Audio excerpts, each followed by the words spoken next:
Expose times में आपका स्वागत है। मैं हूं मुनीश श्रीवास्तव। आज हम बात कर रहे हैं हिंदी भाषा की। जी हाँ, हिंदी भाषा यानी हमारी मातृभाषा, जो हमारी आम बोलचाल की भाषा है। लेकिन हमारे आम बोलचाल की भाषा, हमारी सांस्कृतिक भाषा यानी जो भारत की परंपराओं सदियों से चली आ रही है, उसकी भाषा हिंदी को राष्ट्रभाषा का दर्जा नहीं मिला है। ऐसे कई सवाल हैं कि क्या और क्यों हमारी राष्ट्रभाषा हिंदी नहीं है। अंग्रेजी को तवज्जो दिया गया लेकिन हिंदी को तवज्जो नहीं दिया गया। भारत में नहीं, पूरी दुनिया में करोड़ों लोग हैं जो हिंदी भाषा बोलते हैं, जानते हैं, पढ़ते हैं। लेकिन उसके बाद भी आज़ादी के 75 साल हम पार कर चुके हैं, 75वीं वर्षगांठ मना रहे हैं, लेकिन हमारी राष्ट्रभाषा हिंदी नहीं है। हमारे देश के प्रधानमंत्री श्री नरेंद्र मोदी भी जब भी विदेशी यात्राओं पे जाते हैं, वहां लोगों को संबोधित करते हैं, तो कोशिश उनकी ये रहती है ज्यादातर कि वो हिंदी भाषा में ही लोगों को संबोधित करें। उनके भाषण को तमाम देश अपनी भाषाओं में कन्वर्ट करके लोगों तक पहुंचाते हैं। लेकिन इतना कुछ होने के बाद भी आज हमारी राष्ट्रभाषा हिंदी नहीं है। हम आज चर्चा करेंगे इस विषय पे, हिंदी मातृभाषा के विषय पे, कि हिंदी हमारी मातृभाषा क्यों नहीं बन पाई। इसके लिए हमने आमंत्रित किया है वरिष्ठ साहित्यकार और शिक्षक, जो हिंदी के शिक्षक रहे हैं और साहित्यकार भी हैं, डॉक्टर राम सुधार सिंह सर। आप वाराणसी के रहने वाले हैं। काशी को भारतीय संस्कृति का एक बहुत बड़ा गढ़ माना जाता है और हिंदी भाषा भी यहाँ पे बहुत ही ज्यादा पुष्पित पल्लवित हुई है। और हिंदी भाषा से बनारस से ही यानी काशी से ही कई मूर्धन्य विद्वान पैदा हुए हैं, निकले हैं, जिन्होंने विश्व पटल पर एक छवि बनाई है। तो हम आपसे बात करेंगे और जानने की कोशिश करेंगे कि ये सारी चीजें क्यों हुई है, हिंदी भाषा की उपेक्षा इतनी ज्यादा क्यों हुई है। सर, आपका बहुत बहुत स्वागत है एक्सपोज टाइम्स में। धन्यवाद। आप हिंदी साहित्य से जुड़े हुए हैं, भारत के आप जाने माने साहित्यकारों में आते हैं और आप हिंदी के शिक्षक भी रहे हैं। सबसे पहला मेरा सवाल ये है कि सर, हिंदी भाषा को राष्ट्रभाषा का दर्जा प्राप्त नहीं है। आज आज़ादी के अमृत महोत्सव मना रहे हैं, 75वीं वर्षगांठ मना रहे हैं। शुरुआत के आज़ादी के बाद जब संविधान लागू किया गया तो 15 साल के लिए अंग्रेजी भाषा को एक ऑफिशियल लैंग्वेज भी डिक्लेयर किया गया और ये कोशिश थी भारत सरकार की और उस समय के राजनीतिक लोगों की कि हिंदी को राष्ट्रभाषा का दर्जा मिल जाए। लेकिन इसी देश में हिंदी को राष्ट्रभाषा न घोषित किए जाने के लिए भी काफी कोशिशें होती रही। क्या कारण आप मानते हैं कि हिंदी हमारी राष्ट्रभाषा नहीं बन पाई? बहुत ही हिंदी को लेकर के, उसके राजभाषा और राष्ट्रभाषा को लेकर के तमाम संदेह, तमाम प्रश्न हमेशा होते रहे हैं। और यह निश्चित है कि कोई भी भाषा, राष्ट्रभाषा उस देश की अस्मिता होती है, उस देश की शक्ति होती है, उस देश की अपनी पहचान होती है। उसी तरह से राष्ट्रभाषा हिंदी हमारे देश की उसी तरह से सम्मान्य पहचान है जैसे कि हमारा राष्ट्र ध्वज है, हमारे राष्ट्रीयता की प्रतीक है हमारी हिंदी भाषा। लेकिन जिस समय हम आजाद हुए, उस समय सबसे महत्वपूर्ण था कि पूरी राष्ट्र की एकता को हम कैसे बना करके रखें, ये ज्यादा महत्वपूर्ण सवाल था। जब संविधान के अंतर्गत राजभाषा पर विचार चल रहा था तो उस समय के दस्तावेज हैं, बहुत सारे लोगों ने, दक्षिण के लोगों में भी तमाम ऐसे लोग थे जिन्होंने राष्ट्रभाषा हिंदी होने की वकालत किया। उसका कारण क्या था कि पूरी आजादी की लड़ाई जिन हथियारों से लड़ी गई थी उसमें एक राष्ट्रभाषा हिंदी भी थी। महात्मा गांधी ही नहीं बल्कि बंगाल के सुभाष चंद्र बोस, दक्षिण के लोगों ने भी उस समय हिंदी की वकालत की थी कि हमें स्वतंत्रता आंदोलन की लड़ाई अपनी राष्ट्रभाषा में लड़नी होगी। तो वह एक ताकत थी पूरी लड़ाई की। लेकिन जब संविधान बन रहा था, जब राजभाषा पर बातचीत हो रही थी, तो उस समय राष्ट्र को एक करने का सवाल सबसे प्रमुख था। कुछ लोगों ने, खास करके जिन प्रदेशों ने, और इस संदर्भ में एक बात जानना बहुत जरूरी है कि भारत एक बहुभाषा भाषी देश है। बहुत से देश ऐसे हैं जहाँ की भाषाओं की इतनी विविधता नहीं है, लेकिन हमारे देश में केवल राज्य स्तर पर अलग अलग भाषाएं नहीं हैं, कुनबे की अलग अलग भाषाएं हैं, 600-700 भाषाएं हैं। भले ही 22 भाषाएं पंजीकृत हों, लेकिन 600-700 भाषाएं हमारे यहाँ बोली जाती हैं। और भाषा और बोली की यह विशेषता भी है कि वो समय स्थान स्थान पर वो बदलती रहती है। तो भाषाओं की विविधता यह है, लेकिन पूरे राष्ट्र के स्तर पर एक ऐसी भाषा की जरूरत थी। इसलिए उस समय संविधान निर्माताओं पर मैं कोई दोषारोपण नहीं करना चाहूंगा। होना तो यह चाहिए था कि एक सूत्र से आबद्ध होकर के ये हिंदी राजभाषा है। राजभाषा का मतलब कि प्रत्येक राज्य सरकारें आपस में सरकारी कामों का संचालन राजभाषा अर्थात हिंदी से करेगी। लेकिन बहुत से राज्य ऐसे थे जिसमें दक्षिण के राज्य थे और नॉर्थ ईस्ट के बहुत से राज्य थे जहां हिंदी का प्रचार प्रसार नहीं था, जहां अंग्रेजी का प्रचलन था। इसलिए राष्ट्र की एकता को कायम रखते हुए यह उस समय निश्चित किया गया कि 15 वर्ष के लिए हिंदी के साथ अंग्रेजी को भी राजभाषा रखा जाए। कहने का मतलब मैं उदाहरण के रूप में आपको समझाना चाहूं कि अगर तमिलनाडु का कोई सरकारी पत्र उत्तर प्रदेश में आता है तो वह तमिल भाषा में होगा, क्योंकि वहां की राजभाषा, प्रदेश की राजभाषा तमिल है। तो एक तमिल में होगा और एक हिंदी में होना चाहिए, तब हिंदी पूरे देश की राजभाषा होती। लेकिन आज जो पत्र अगर तमिलनाडु से उत्तर प्रदेश आता है लखनऊ, तो वह एक तमिल में होता है और एक अंग्रेजी में होता है, हिंदी में नहीं होता है। इसी तरह दूसरे स्टेट्स की भी यह स्थिति है। इसीलिए पूरे राजभाषा की दृष्टि से पूरे देश को क ख ग वर्ग में बांटा गया है। क में वो रखा गया है जो पूरी तरह से हिंदी भाषा भाषी प्रदेश हैं। ख में उनको रखा गया है जैसे कि महाराष्ट्र और गुजरात, जहां लोग हिंदी आसानी से बोलते हैं, समझते हैं। ग क्षेत्र वह है जो दक्षिण के भारत के प्रदेश हैं जहां की हिंदी उतनी प्रचलित नहीं है। तो लेकिन 15 वर्षों के बाद फिर जो संविधान में संशोधन हुए, तमाम धाराएं उपधाराएं निर्मित की गई, उसमें अंत में ये हो गया कि जब तक कोई राज्य नहीं चाहेगा तब तक पूरी तरह से हिंदी लागू नहीं हो सकती है। और वर्तमान में अभी तक वही स्थिति बनी हुई है। इस संदर्भ में मैं यह कहना चाहूंगा कि हिंदी पूरे राष्ट्र की राष्ट्रभाषा है। यहाँ बहुत सारी गलतफहमियां लोगों को हैं। बहुत से लोग ये भी कहते हैं कि हिंदी तो राष्ट्रभाषा है ही है। संविधान से हिंदी राष्ट्रभाषा नहीं है, लेकिन पूरे भारत में सर्वाधिक बोले जाने वाली, सर्वाधिक समझे जाने वाली, सर्वाधिक आदान प्रदान की भाषा, सर्वाधिक व्यापार और धर्म की भाषा हिंदी है। माने यह एक संपर्क भाषा है, और जो संपर्क भाषा होती है सबसे बड़ी, वह राष्ट्रभाषा है। हिंदी को किसी की कृपा की जरूरत नहीं है। हिंदी अपने आप में इतनी समृद्ध है और उसके कारण है हिंदी के समृद्ध होने में। आगे संभवतः आपके जो कुछ प्रश्न होंगे मैं इस पर बात करूंगा कि हिंदी की अपनी ताकत क्या है। जी सर, एक रिसर्च के मुताबिक हिंदी जो है वो दुनिया में चौथे नंबर की सबसे ज्यादा बोली जाने वाली या पढ़ी जाने वाली भाषा है। लेकिन भारत में एक भाषा ऐसी आई जो विदेशी है और पूरी तरीके से साइंटिफिक भी हम उसे नहीं कह सकते, जिसे हम अंग्रेजी जानते हैं। 15 सालों तक तो उसका हमने इस्तेमाल किया। 15 सालों तक हमने उस कृपा पे हम रहे कि अंग्रेजी की कृपा पे हम रहे पूरे भारत को एकजुट करने के लिए। लेकिन जब स्टेट की बात आती है तो वही स्टेट जो हिंदी की खिलाफत करते हैं, वही स्टेट दूसरे देश की भाषा को अपना भी लिए हैं। जैसे आपने अभी बताया कि अंग्रेजी में वो कन्वर्सेशन करते हैं बट वो हिंदी को एक्सेप्ट नहीं करते। तो क्या ये एक दोहरा चरित्र नहीं है? इस पर किसी भाषा की विशेषता यह होनी चाहिए कि उस भाषा में दूसरे भाषाओं के शब्दों को ले करके, उसे पचा करके और अपनी प्रकृति के अनुसार ढाल देने की ताकत जिस भाषा में है वह भाषा समृद्ध होगी। यह भाषा के साथ है। दूसरे भाषा के शब्दों को लेना, इसमें आप यह समझिए कि अंग्रेजी के मूल शब्द अंग्रेजी के कितने हैं? बमुश्किल 25-30% हैं।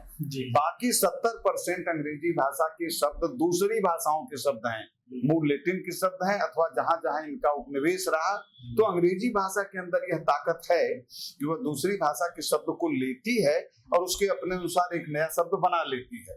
उसके बाद विश्व में अगर किसी भाषा के पास यह ताकत है तो वह हिंदी में है। तमाम हिंदी के आप शब्दों को देखिए। अरबी फारसी का चूंकि एक लंबा शासन मुस्लिम पीरियड रहा, तो तमाम अरबी और फारसी के शब्द हिंदी में मिल गए हैं। हम लोग यहाँ बैठे हुए हैं, आप अंदाज रखो कि कुर्ता पाजामा, गंजी, मोजा, चप्पल, सोफा, पंखा, ये सब किस भाषा के शब्द हैं? हिंदी की नहीं है, ये सब दूसरी भाषाओं के शब्द हैं। लेकिन हिंदी की यह ताकत है कि इसने लैंटर्न को लालटेन बना दिया। हिंदी की यह ताकत है कि रेल किसी दूसरी भाषा का शब्द है, गाड़ी किसी दूसरी भाषा का शब्द है, दोनों को मिला करके लालटेन बना लिया। हिंदी की यह ताकत है कि हम नए उपसर्गों को मिला करके नए शब्द बनाते हैं, उपसर्ग से और प्रत्यय से। आप जानते होंगे एक क्रियाओं से हम उपसर्ग और प्रत्यय लगा करके हम नए शब्द निरंतर बनाते हैं। हिंदी की ताकत आप देखो, खेत में दो मजदूर काम कर रहे हैं, एक ने पूछा कि 12 बजे को हुआ, तो उसने कहा कि चल भाई टाइम हो गया है। टाइम को उसने, एक मजदूर जो बिल्कुल नहीं हिंदी और अंग्रेजी पढ़ा है, वो कहता है कि काम बंद करो, टाइम हो गया। 2 बज गया तो उसने कहा कि अब तो काम बंद कर, कुटाइम हो गया है। कहाँ को संस्कृत का उपसर्ग है, कहाँ टाइम अंग्रेजी का शब्द है। ये हिंदी की अपनी ताकत है, और जिस भाषा के पास अपनी ताकत होगी उसकी शब्द संपदा बड़ी होगी। तो तमाम ऐसे उदाहरण हैं, बंगला भाषा के शब्द, मराठी के शब्द, तमिल के शब्द, मलयालम के शब्द हिंदी में आकर के, एकदम असमिया के शब्द हिंदी में आकर के अपने हिंदी की तरफ व्यवहित हो रहे हैं। यह ताकत है उसकी। अंग्रेजी का जहां तक सवाल है, इसलिए समझना चाहिए कि अंग्रेजों के शासन काल के समय वैज्ञानिक क्रांति हुई पश्चिम में, नव जागरण हुआ पूरा पश्चिम में, और भारत में भी नव जागरण हुआ। तमाम औद्योगिक क्रांति होने के कारण तमाम नए नए आविष्कार हुए, रेल लाइनें बनी, पोस्ट ऑफिस का विकास हुआ, तार, टेलीफोन, और बाद में चल करके कंप्यूटर तक हम विकास की यात्रा किए। चूंकि यह क्रांति यूरोप में हुई थी, जिनकी भाषा थी अंग्रेजी थी, तो स्वाभाविक रूप से उस क्रांति के साथ, उस मशीनरी के साथ वो भाषा भी भारत में आई, और हमने उसको एक्सेप्ट कर लिया, उस भाषा को। हम उसको हम ये कहना चाहते हैं कि हम उसको पूरी तरह छोड़ भी नहीं सकते हैं, लेकिन हिंदी के पास फिर वही विशेषता है कि उसको भी वो स्टेशन को टसेशन कह देती है, टिकट को टिकस बना देती है। तो वह हम उसको अपना लिए हैं, हम उसको पूरी तरह से नहीं छोड़ेंगे दूसरी भाषा के शब्दों को। जरूरत केवल यह है कि हम अपनी भाषा में काम करना, अपनी भाषा में लिखना, पढ़ना, बोलना, गौरव को महसूस करें। यह ज्यादा महत्वपूर्ण है। हीन भावना न हो। एक अंग्रेजी बोलने वाला हमारे सामने आ जाएगा तो हम हीन भावना से ग्रस्त हो जाएंगे। वह ताकत हमारे भीतर है, और वर्तमान सरकार ने नई शिक्षा नीति में भाषाओं को जो महत्व दिया है, यह बहुत बड़ा कदम है इस सरकार का। हमने प्राथमिक स्तर पर एक गुलामी की भाषा को पढ़ा करके बच्चे को क्या बना दिया। आप सोचिए कि उस समय 1927-28 में नवजीवन में गांधी जी ने कभी लिखा था कि हम बच्चों को अंग्रेजी भाषा प्राथमिक स्तर पर पढ़ा करके उनको, उनकी बुद्धि को कुंदित कर रहे हैं, उनको रट्टू बना रहे हैं, उनकी मौलिक चेतना को हम नष्ट कर दे रहे हैं। तो एक छोटा बच्चा जब विदेशी भाषा को के माध्यम से शिक्षा ग्रहण करता है तो वह कभी भी मौलिक नहीं हो सकता है। और यही कारण है कि तमाम प्रयासों के बाद हम शिक्षा में और विज्ञान में, टेक्नोलॉजी में आगे नहीं बढ़ पा रहे हैं। तमाम ऐसे देश हमारे सामने हैं, चीन है, रूस है, जापान है, जिन्होंने अपनी भाषा के माध्यम से, अंग्रेजी का सहारा नहीं लिया, लेकिन अपनी भाषा के माध्यम से उन्होंने ज्ञान, विज्ञान और टेक्नोलॉजी में कितना आसमान छुआ है। हम नहीं कहीं हो पा रहे हैं। कारण यही है कि हमारी सोच मौलिक नहीं हो पाती है। इसलिए भाषा का प्रश्न इससे ज्यादा जुड़ा है कि उसको बोलने में हम गौरव की अनुभव। अंग्रेजी को तो हम अपना ही चुके हैं। कई ऐसी भाषाएं जैसे उसमें उर्दू भी है, अंग्रेजी भी है, उसको हम अपना चुके हैं। लेकिन जब आधार की बात होती है, हिंदी, और भाषा का आधार शिक्षा है, जिसके बलबूते हम अपने आप को कहीं खड़ा करते हैं, कहीं खड़ा पाते हैं। शिक्षा का कितना महत्व है इसमें, क्योंकि आज कॉन्वेंट कल्चर चल रहा है, इंग्लिश माध्यम का ही पढ़ाई हर व्यक्ति अपने बच्चों को देना चाहता है, सिखाना चाहता है। ऐसे लोग, माता पिता भी ऐसे कम हो गए हैं जो पूर्ण रूप से हिंदी या संस्कृत माध्यम में जाना चाहें। शिक्षा को कितना जिम्मेदार मानते हैं, दोषी मानते हैं, या उसको कैसे आप समझते हैं? अगर एक शब्द में जवाब दिया जाए तो हम ये कह सकते हैं कि पूरा का पूरा दोष शिक्षा व्यवस्था का है। और आजादी के बाद जो शिक्षा व्यवस्था विकसित हुई, जो प्रारूप बना शिक्षा का, मेथड का, वहीं से यह गलती शुरू हो गई क्योंकि देखिए होता क्या है कि जिसका शासन होता है उसकी भाषा आम जनता की भाषा तो नहीं बनती है, लेकिन सरकारी नौकरी की भाषा का माध्यम वह भाषा बन जाती है। जैसे जब मुस्लिम शासन था इस देश में तो उस समय फारसी उर्दू लोग पढ़ा करते थे और जो उर्दू पढ़ लेता था उसे नौकरी मिल जाती थी। एक मुहावरा चलता था हम लोगों के समय में, पढ़े फारसी बेचे तेल, यह देखो कुदरत का खेल। मतलब फारसी पढ़ने वाला तेल नहीं बेच सकता, वो तो नौकरी करेगा सरकारी, वो अधिकारी बनेगा। वो अंग्रेजों का शासन आया तो उस समय भी मैकाली की नीति यही थी कि इस देश की सभ्यता संस्कृति को नष्ट करना है तो इसकी भाषा को नष्ट करना। इसलिए वो अंग्रेजी को पढ़ा लिखा करके ऐसा वर्ग तैयार करना चाहते थे जिसके माध्यम से वह देश की जनता पर शासन कर सके। तो निश्चित रूप से जो अंग्रेजी पढ़ने वाले थे उनको नौकरी मिली और वह परिपाटी आजादी के बाद भी चली। जो IAS PCS ऊंचे दर्जे पर बैठने वाले थे वहां चूंकि अंग्रेजी का बोलबाला था तो यह हुआ कि जब तक बच्चा अंग्रेजी नहीं पढ़ेगा तब तक नौकरी सरकारी नहीं मिलेगी। इसीलिए गांव-गांव कॉन्वेंट स्कूल खुल गए आज, और परिणाम क्या हुआ कि वो बच्चा किसी घाट नहीं रहा, न तीर घाट लगा न मीर घाट लगा, क्योंकि फिर वही बात कर रहा हूँ, उसकी ओरिजिनल थॉट्स, उसकी मौलिकता गायब होती चली गई। और आप देखिए कि पूरे देश में अंग्रेजी को लेकर के है कि अंग्रेजी पढ़ना जरूरी है, और यह दोष यहाँ तक है कि हायर एजुकेशन उच्च शिक्षा में भी यह मान लिया गया कि विज्ञान और तकनीक के विषयों की हिंदी में किताबें नहीं हैं, जबकि ऐसी बात नहीं है। हम नहीं उसको तैयार कर पाए तो ये हमारी कमी है। तो उसमें उस तरह की किताबों को तैयार करना, हिंदी माध्यम से आगे पढ़ाई को उच्च शिक्षा में भी हिंदी को लागू करना चाहिए था। अब देखिए यह नई शिक्षा अगर लागू करती है, प्राथमिक स्तर पर कक्षा 5 तक, कक्षा 8 तक हिंदी माध्यम से अगर पढ़ाई होती है, अंग्रेजी माध्यम से पढ़ाई में बच्चा केवल रट ले रहा है, रट करके उत्तर दे रहा है, उस विषय को अच्छी तरह से समझ नहीं पा रहा है, और परिणाम क्या हो रहा है कि उसके व्यक्तित्व का सही विकास है नहीं हो पा रहा है। भाषा बहुत जरूरी है। इसीलिए आप देखिए बहुत सारे लोगों ने, राहुल सांकृत्यायन आदि लोगों ने कहा था कि प्राथमिक स्तर की शिक्षा अपनी मातृभाषा में हो। मातृभाषा की जब बात करते हैं तो यह एक गलतफहमी दूर करना चाहूंगा। भारतेंदु जी ने कहा कि निज भाषा उन्नति है सब उन्नति को मूल। निज भाषा माने क्या है? जो हमारी लोग कहते हैं कि हमारी हिंदी नहीं, यही तो गलतफहमी हो गई। निज भाषा माने हमारी मातृभाषा। निज भाषा माने हमारी मातृभाषा हिंदी नहीं है, हमारी मातृभाषा तो भोजपुरी है। हम बचपन से जिस भाषा को सीख करके बड़े हुए हैं, और उस निज भाषा को भी तो वो लोग कहते हैं कि प्राथमिक शिक्षा भोजपुरी क्षेत्र का है तो भोजपुरी में दिया जाए, उससे ज्यादा बढ़िया समझेगा, क्योंकि घर में वो वही भाषा बोल रहा है, माँ के दूध के साथ वही भाषा उसको मिली हुई है।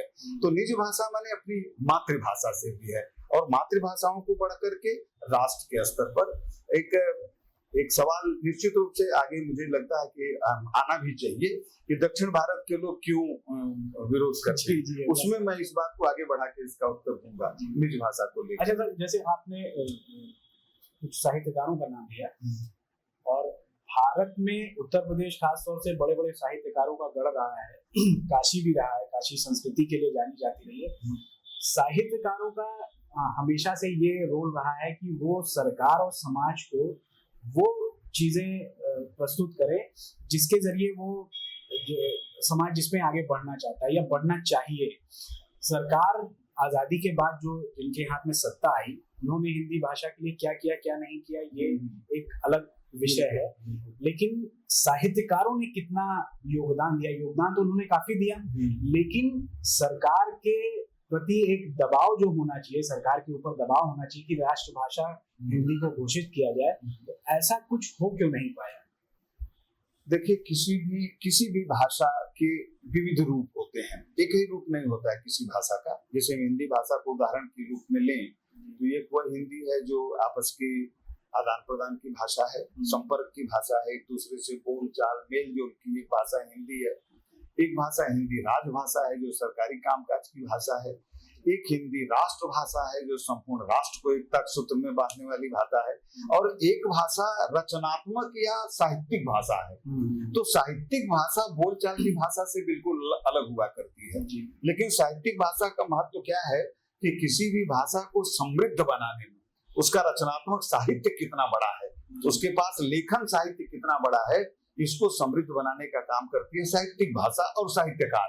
तो साहित्यकार का यह दायित्व तो होता है कि साहित्य की जितनी विधाएं भाषा की हैं, चाहे वो निबंध हो, कहानी हो, उपन्यास हो, कविता हो, इन सारी विधाओं में अधिक से अधिक रचना करके उस भाषा को समृद्ध बनाने। तो हमारे देश के साहित्यकारों ने, जिस उत्तर प्रदेश को आपने कहा या पूरा हिंदी बेल्ट को लेकर के हम कहें, इन सभी लोगों ने श्रेष्ठ रचनाएं, आजादी के बाद बहुत श्रेष्ठ रचनाएं लिखी गई हैं।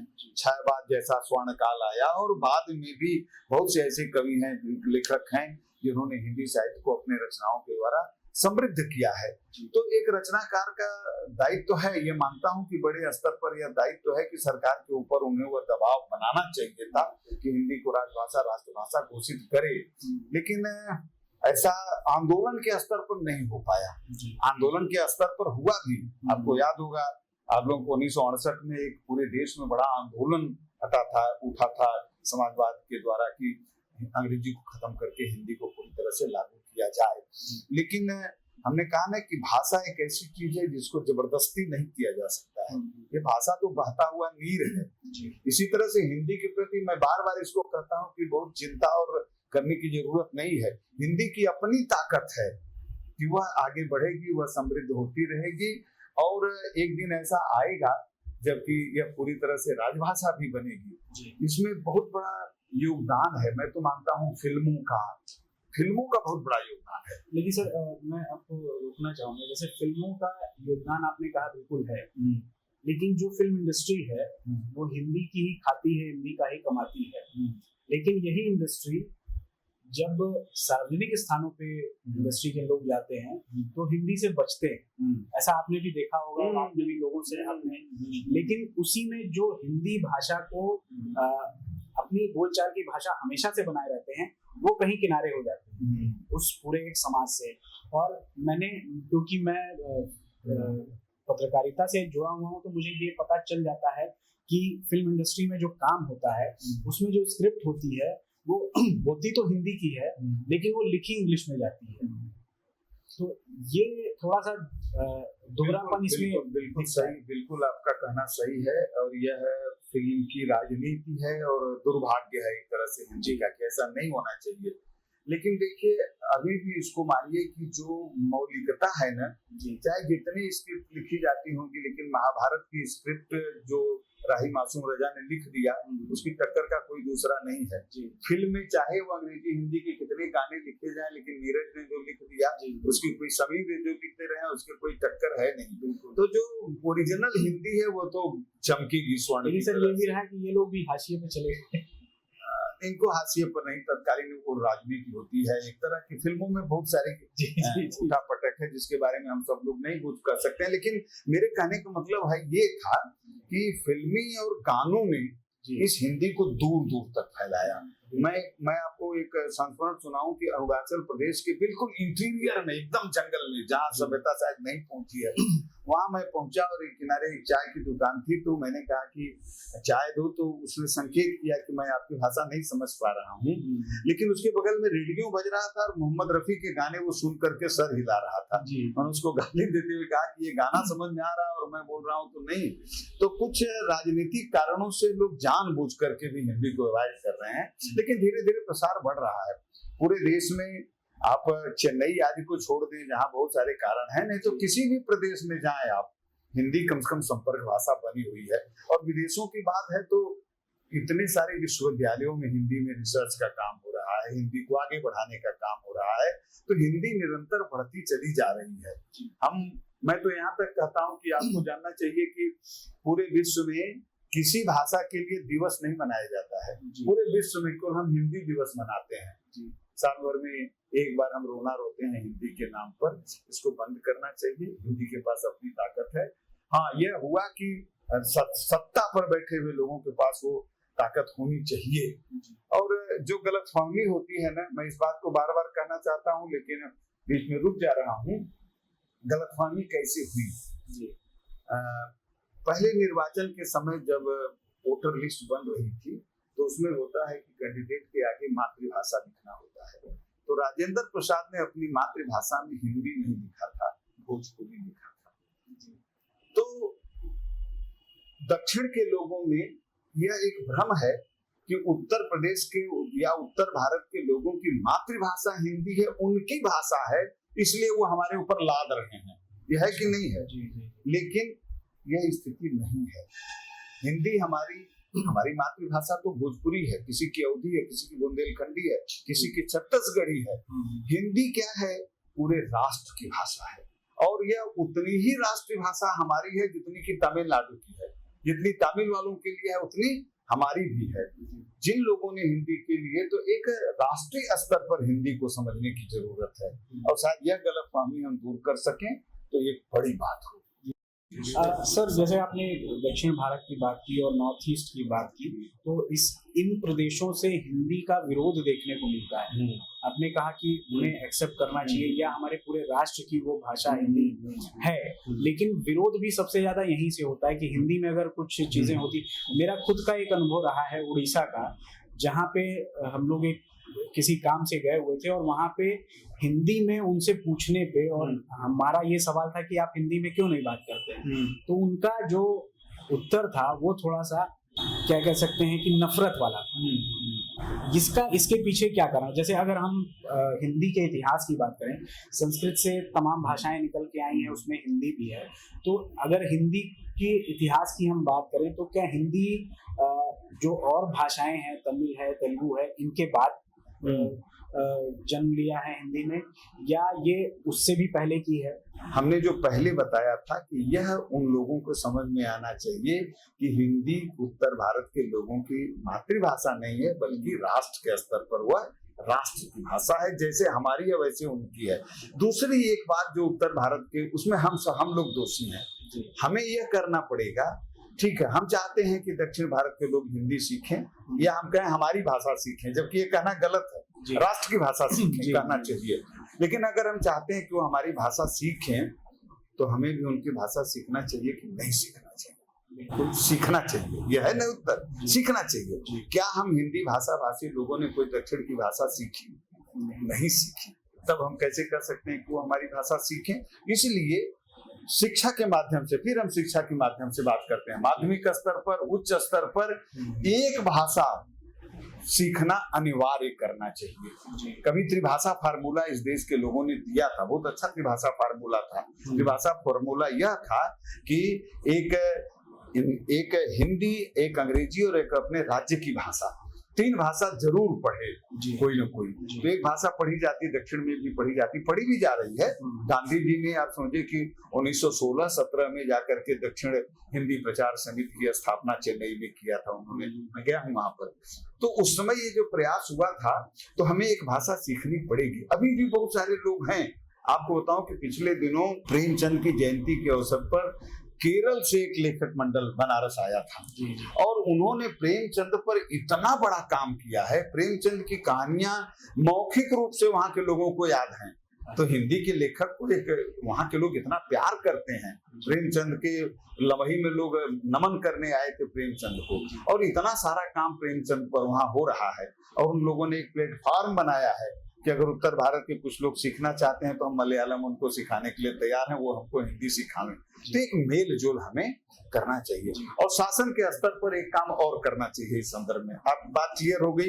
एक तो उनको बताना है कि हिंदी हमारी अपनी नहीं है, हिंदी राष्ट्र भाषा है। नंबर 2, हमें उनकी अपनी भाषा को सीखना पड़ेगा। और नंबर 3, शासन स्तर पर कम से कम IAS और PCS अफसरों को, हिंदी भाषा भाषी वालों को उधर उनकी नियुक्ति करें और उधर के लोगों को इधर नियुक्ति करें। केंद्र सरकार अपने राज्य में उनकी नियुक्ति न करके दूसरे भाषा भाषी राज्य में नियुक्ति करे। देखिए, भाषाओं का प्रचार प्रसार आपस में, ये भाषाएं मेल जोल से आगे बढ़ती हैं, और हम मेल जोल नहीं कर पा रहे हैं। और सरकार तो इस स्तर पर बहुत प्रयास कर रही है। अभी आज के अखबार में आपने देखा होगा कि सुब्रमण्यम भारती के नाम पर एक पीठ काशी हिंदू विश्वविद्यालय में मोदी ने कल घोषणा कर दिया। तो एक तमिल का एक बड़ा रचनाकार सुब्रमण्यम भारती, राष्ट्रभक्त रचनाकार, उनके नाम पर यहाँ पीठ हो रही है, यहाँ के नाम पर वहाँ हो रही है। तो एक दूसरे से मिल करके, और प्रत्येक भाषाओं का अपना महत्व है। हम कभी नहीं चाहेंगे कि, मैं तो यहाँ तक कहता हूँ कि आप राष्ट्रभाषा की बात करते हैं, आप राजभाषा की बात करते हैं, आप तमिल को बना दीजिए, आप मलयालम बना दीजिए, लेकिन अंग्रेजी को हटा दीजिए। सर मेरा अगला सवाल भी यही इसी से जुड़ा था कि जिस तरीके से हम हिंदी की बात करते हैं उसी तरीके से जो साउथ में कुछ भाषाएं बोली जाती हैं और बड़े स्तर पर बोली जाती हैं, उनके ही राष्ट्रीयकरण की या उन्हें ही राष्ट्रभाषा बना देने का ऐसा क्यों प्रयास नहीं हुआ? साउथ इंडिया में विरोध तो होता है हिंदी का, लेकिन उधर से ये आवाज नहीं उठी कि हमारे इस भाषा को या इस भाषा को राष्ट्रभाषा का दर्जा दिया जाए। देखिए, जितनी भी भाषाएं हैं हमारे यहाँ की, तमिल, तेलुगु या मलयालम, कन्नड़, उड़िया, जितनी भी भाषाएं हैं, हर भाषाओं का एक गौरवपूर्ण इतिहास है। बिल्कुल, भाषा केवल आदान प्रदान का माध्यम नहीं होती है, उसके साथ एक सांस्कृतिक विरासत होती है। वो हमारे इतिहास की परंपरा को अपने भीतर सजो करके रखती है। और यह निश्चित है कि तमिल, मलयालम आज जो भी भाषाएं हैं सब संस्कृत की बहनें हैं, संस्कृत की पुत्रियां कहूं। अधिकांश शब्द जो है आप तमिल में देखिए, मलयालम देखिए, वो मूल संस्कृत भाषा के शब्द हैं, मूल वही है, लिपि दूसरी थी। तो उस दूसरी लिपि के कारण, लेकिन जो मैंने प्रारंभ में आपसे कहा कि कोई भाषा शब्द की दृष्टि से समर्थ तभी होती है जब दूसरी भाषा के शब्दों को लेकर के अपने अंदर पचाती है। उन भाषाओं के अंदर यह गुण नहीं है। तमिल के अंदर ये गुण नहीं है, मलयालम के अंदर ये गुण नहीं है। ये गुण अगर किसी के भीतर है तो हिंदी के भीतर है, और इसके बोलने और समझने वाले, लिखने वालों की संख्या भी पर्याप्त है उनकी अपेक्षा। इसलिए वो जानते हैं, इसलिए यह मांग नहीं उठी कि हिंदी को राष्ट्र के स्तर पर इसको बनाया जाए। वो अपने आप में सिमटे हुए हैं, हिंदी ने कभी अपने को सिमटाया नहीं। आप पूरे देश के किसी भी प्रदेश में जाइए, उत्तर भारत के लोग हर जगह मिलेंगे और बड़ी संख्या में मिलेंगे। उधर के लोग इधर नहीं आ पाए, तो एक आपस में मेलजोल नहीं हो पाया है। इसलिए, लेकिन सबसे बड़ी बात यही, आप सोचिए कि अभी हम लोग 1 तारीख को फादर कामिल बुल्के की जयंती मनाए हैं। एक बेल्जियम का आदमी भारत आता है, ईसाई धर्म के प्रचार प्रसार के लिए यहाँ आता है, और आने के बाद हिंदी के प्रचार प्रसार में इतना लगते हैं कि उन्होंने कहा कि संस्कृत जो है वह राज रानी है और हिंदी महारानी है और अंग्रेजी जो है नौकरानी है। बेल्जियम का एक आदमी कह रहा है क्यों अंग्रेजी में कभी भी तुम सोच के मौलिक नहीं बन सकते हो, छोड़ो अंग्रेजी को, हिंदी के भीतर इतना ताकत है। एक विदेशी आदमी हमें सिखा रहा है और हम हिंदी पर गर्व नहीं कर पा रहे हैं। इसलिए सबसे अधिक आवश्यकता है हिंदी पर गर्व करने की।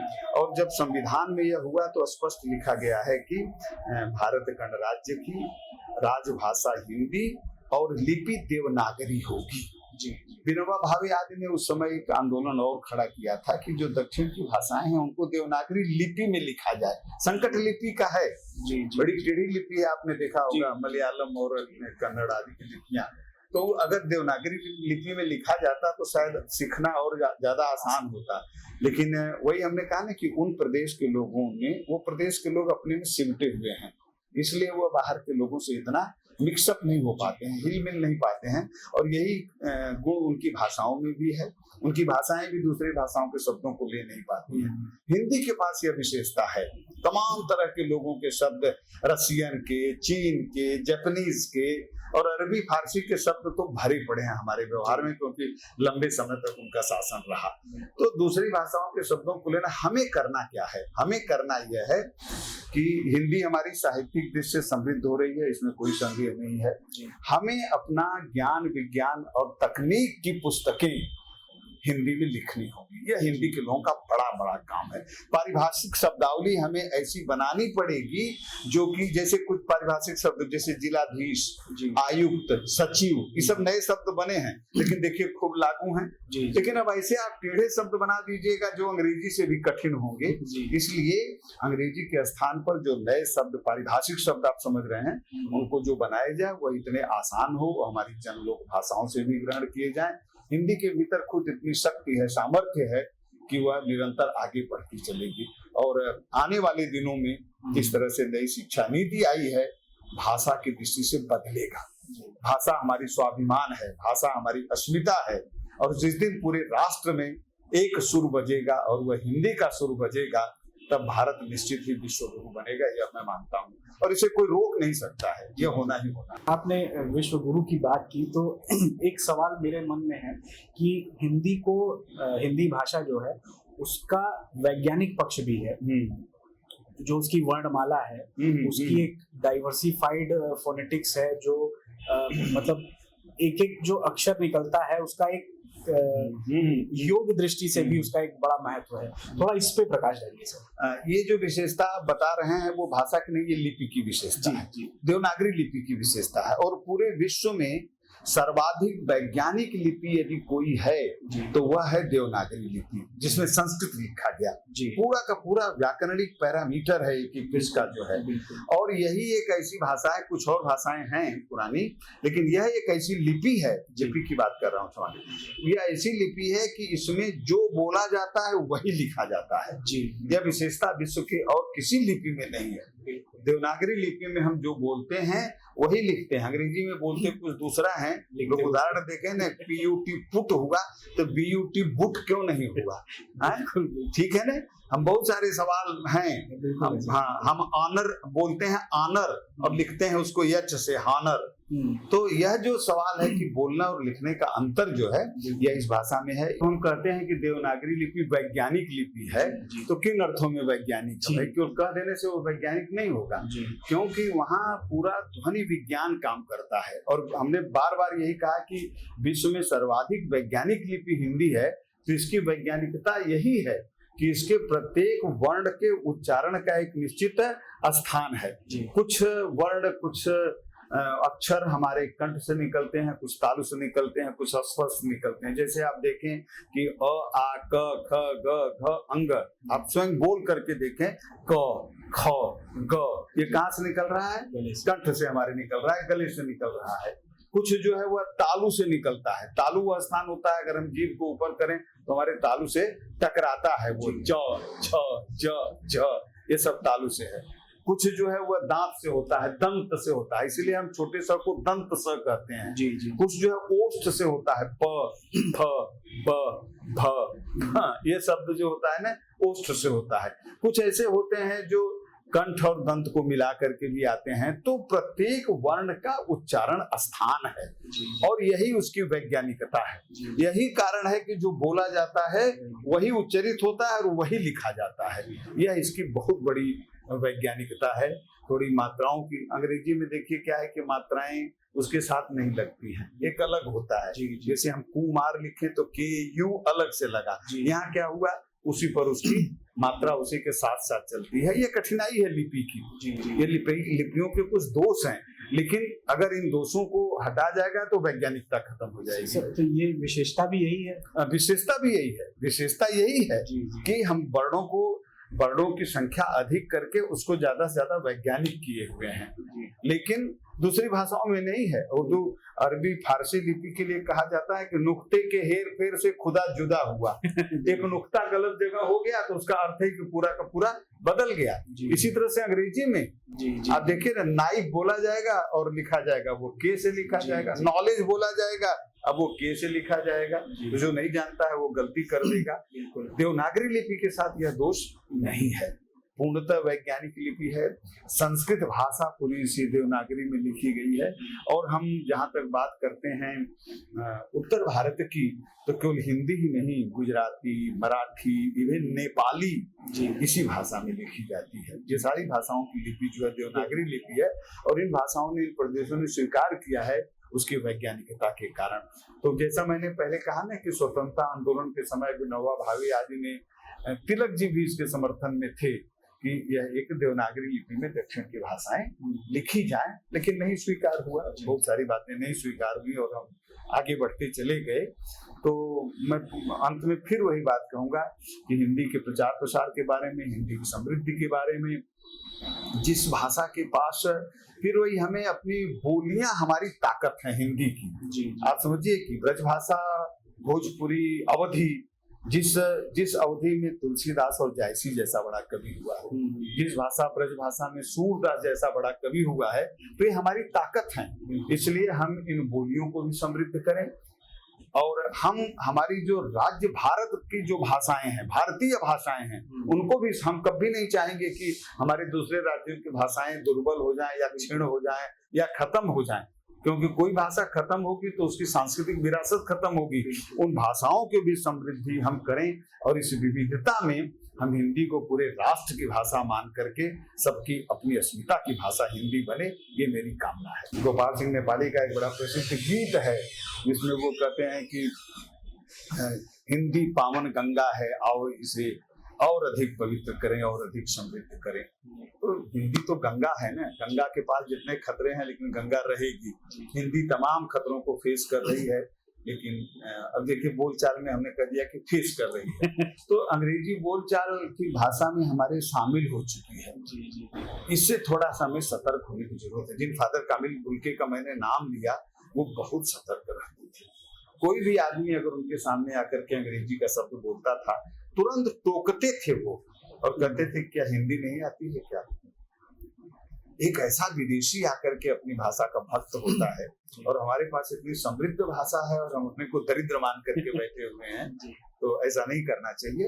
हिंदी हमारी भाषा है और फिर बार बार जब मैं हमारी कहता हूँ तो हमारे राष्ट्र की भाषा है। उत्तर दक्षिण पूर्व पश्चिम सबकी भाषा हिंदी है। और मैं तो कहूँगा कि अटल बिहारी वाजपेयी और हमारे वर्तमान प्रधानमंत्री राष्ट्रसंघ में जाकर के जब हिंदी में बोलते हैं तो आप देखिए क्या गौरव होता है। जी, बहुत बहुत धन्यवाद सर, आपने अपना अमूल्य समय दिया और हिंदी पे जो बातें आपने बताई हैं वो लगता है कि बहुत कम लोग ही जानते होंगे और हिंदी हमारी राष्ट्रभाषा बन जाए इसकी भी हम आशा करते हैं। और राष्ट्रभाषा बोलचाल में मौखिक तौर पे तो है ही, लेकिन जो हिंदी का विरोध होता है वो थोड़ा दुखदाई है। तो आशा करते हैं कि हमारी हिंदी भाषा को राष्ट्रभाषा का दर्जा जल्द से जल्द मिले और आप साहित्यकार हैं और आपके ही पदचिन्हों पे चल के आगे ऐसे भी साहित्यकार निकले जो हिंदी की पताका पूरे विश्व में लहराएं। तो मिलते हैं अगले एपिसोड में, तब तक के लिए धन्यवाद, नमस्कार, जय हिंद।